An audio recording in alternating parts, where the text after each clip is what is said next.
दो तरह के रिस्पॉन्स होते हैं, एक जो हमारे कॉन्शियस कंट्रोल में होते हैं और एक वो होते हैं जो हमारे कॉन्शियस कंट्रोल में नहीं होते।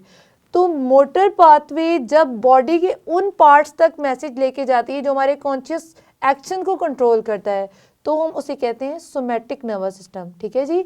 इन somatic nervous system it control the conscious actions और वॉलंटरी एक्शंस। अब इसमें कौन से वो वाले बॉडी के पार्ट्स हैं जो हमारे जो है कॉन्शियस कंट्रोल में होते हैं? यहाँ से मोटर पाथवे जब आपके ब्रेन से जो मैसेज है आपके स्केलेटल मसल्स तक लेके जाए, जब हम मोटर जो न्यूरॉन है वो आपके ब्रेन से मैसेज आपके स्केलेटल मसल, आपके बॉडी के मसल जो है, जो स्केलेटन के ऊपर आपके मसल्स है उन तक मैसेज आता है, जो मसल कॉन्ट्रैक्ट करते हैं, रिलैक्स करते हैं आपकी मर्जी से, तो वो बनाते हैं सोमैटिक नर्वस सिस्टम।